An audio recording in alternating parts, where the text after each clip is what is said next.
Are there aliens? The question of whether aliens and UFOs exist is a topic of debate among various experts and authorities. While traditional authorities tend to deny their existence, there are some experts, such as Bob Lazar, who have gathered compelling evidence that is difficult to dispute. Lazar is considered an icon in the world of UFOs and aliens due to his extensive research and knowledge on the subject that he learnt when working at Area 51. Bob Lazar Hester, a well-known figure in the field of extraterrestrial research, has recently broken his silence on a warning from aliens of their impending arrival. Despite efforts to hide the truth about the existence of extraterrestrial beings from the public, scientists like Lazar have worked tirelessly to uncover it. In this video, we will delve into what Lazar Hester has said about aliens and what fate awaits Earth when they arrive. Before we continue, make sure you hit that subscribe button and give this video a thumbs up. According to Lazar, the recent UFO sightings are just the tip of the iceberg. He claims that the government has been covering up information about these sightings for years and that they're finally starting to come to light. Lazar also believes that the aliens are not a threat to humanity, but warns that we should be prepared for their arrival, as they may have a significant impact on our way of life. He urges people not to panic, but rather to educate themselves and learn more about what's happening in our skies.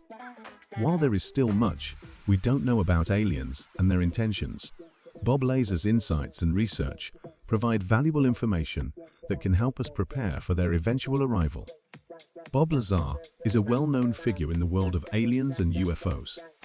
Although some consider him controversial, many of his claims have been confirmed even years after being made. Lazar predicted the existence of an element on the periodic table before it was discovered, and when it was discovered, its properties matched his description. He has also worked at highly restricted sites, where top-secret experiments and activities are carried out. Lazar's knowledge and predictions have earned him a reputation as a noteworthy figure in the UFO community. Bob Lazar was born in Coral Gables, Florida, and spent his childhood in Southern California. He pursued higher education at Pierce Junior College and California State University, Northridge, where he studied electronics. After completing his education, Lazar secured a job as a technician at Los Alamos National Laboratory, a renowned research facility in New Mexico. He also worked at other high-tech companies and government agencies. Lazar's passion for rocketry and propulsion systems led him to build his own rocket engines in his spare time. This hobby eventually led him to apply for a job at EG&G, which was a contractor for the U.S. Department of Defense.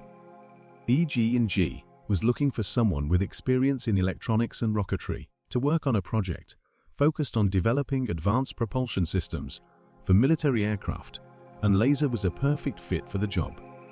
Lazar was employed by EG&G to work at a highly confidential facility called SNIR area in Nevada. The facility is reputed to be involved in the development and testing of advanced aircraft and weapon systems, although there is no official confirmation of this. During his tenure, Lazar worked on a top-secret project that involved reverse engineering extraterrestrial technology. Specifically, he worked on 9 flying saucers of extraterrestrial origin that were stored in hangars built into the side of a mountain. Lazar had the necessary security clearance to work on these saucers and was part of a team of scientists and engineers attempting to reverse engineer the technology in order to understand how it could be reproduced. But that is not all. This is just the start. Despite Lazar's controversial personal life, his achievements cannot be ignored. One of his major discoveries landed him in trouble with the authorities who wanted to keep certain things hidden. In fact, authorities even raided his home in an effort to maintain the status quo. However, on May of a certain year, Lazar took the first steps towards becoming one of the most influential figures in UFO lore.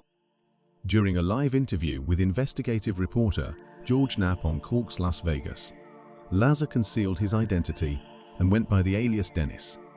He revealed that he had worked on recovered extraterrestrial spacecraft for the US government deep within an unconfirmed section of Area 51.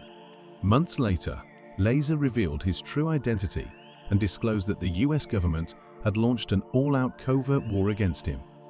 Interestingly, his company was raided by the FBI and local police while they were filming a documentary about Lazar's life.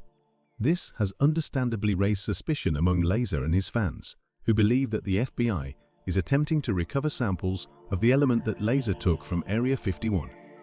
Lazar was well aware of being under government surveillance, which was part of a decades-long campaign of harassment against him.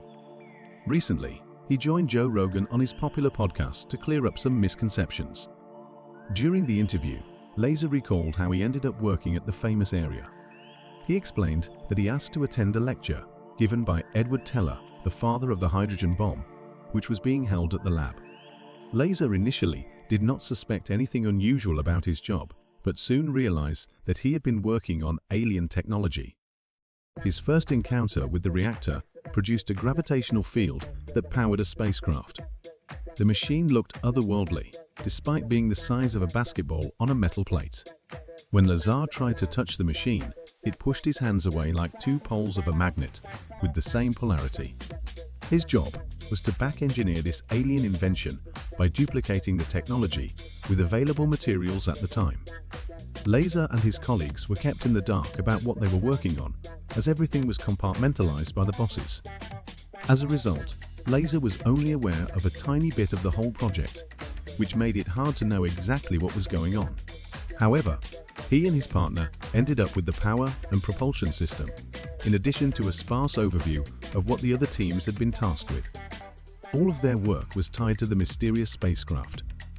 According to Lazar, the reactor he worked on had the ability to operate automatically, sensing when it had a load and shutting down when there was no load. He described the reactor as highly sophisticated, with no visible wires connecting its various components. Lazar even went so far as to suggest that the previous employee in his position may have suffered a fatal accident related to their work on the reactor. Although he was never given the full details, Lazar believed that the accident occurred as they were experimenting with the device. In addition to the reactor, Lazar was able to see 9 disc-shaped spacecrafts during his time at the facility. These crafts were all roughly the same size, about feet in diameter and flat in shape, but had unique characteristics. When asked how this experience affected his life, Lazar responded that it was an exciting time, especially for a scientist in his 20s. However, he also admitted to feeling uneasy while at work due to the ominous nature of the project. However, their enthusiasm quickly turned to dread due to the immense power of the reactor they were working with. The small rocket produced a shocking amount of gravitational force, which made Lazar confess that their experiments were dangerous and uncharted territory. Despite working with these machines every day, the team had no knowledge of when the rockets were acquired. The sparse documentation only revealed that they came from the Zeta Reticuli star system, specifically the third planet. This system is located in the constellation Reticulum in the southern hemisphere, and consists of 2 stars that orbit a common center of gravity.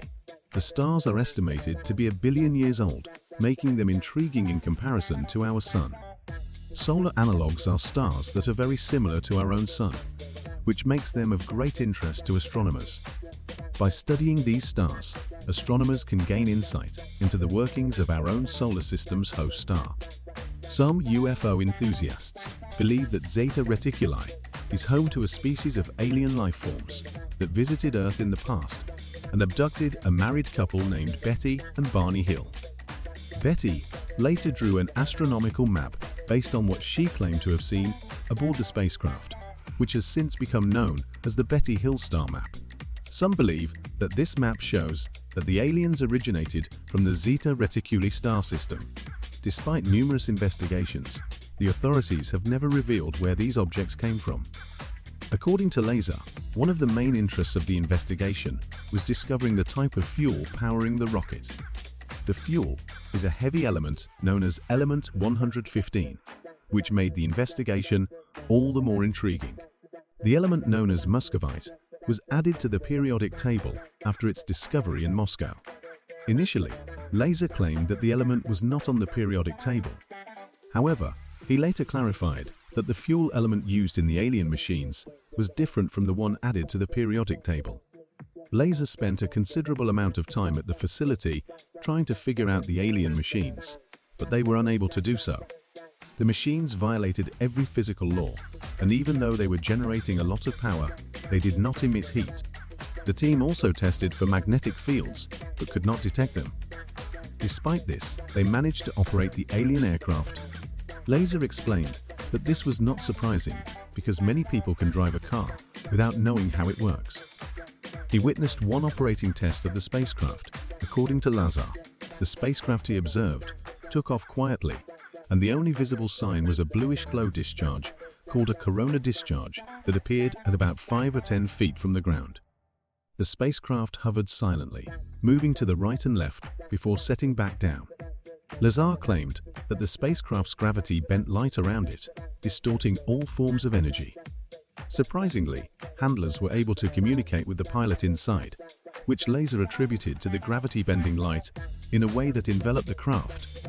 Test flights of the craft were carried out on Wednesdays, which was statistically the day with the least traffic near the facility, to minimize the likelihood of unauthorized persons witnessing the tests. However, some people not employed at Area 51 did witness the tests. Lazar revealed that his employment ended when it became apparent that his wife was having an affair. As part of the terms of his security clearance, his home telephone was monitored, so his bosses knew about the affair before he did. Lazar was gradually let go when his bosses learned about the affair, as he had agreed to have a stable home life. However, he was followed by special agents, which caused him anxiety and disrupted his personal life. Eventually, he confided in a few close friends about the job he had been doing, but he needed evidence to prove his claims about seeing and touching alien spacecraft. Lazar attempted to persuade others about the existence of aliens by bringing them to the areas near Area 51 on the scheduled dates for flight tests. He claimed to have brought carloads of friends on 3 separate occasions to observe these secret tests, some of which were recorded on camera and can allegedly be found on the internet. According to Lazar, the aliens who brought the spacecraft could have evolved technologically on a different path and at a different rate than humans. He believes that the aliens may have started making technological progress using the powerful elements as fuel, enabling them to achieve a rate of progression beyond what humans can imagine. Lazar also predicts that technology will eventually merge with humans, with Elon Musk's company Neuralink already testing brain implant chips on animals and planning to begin human trials this year. What are your thoughts on the existence of aliens? Share in the comment section below.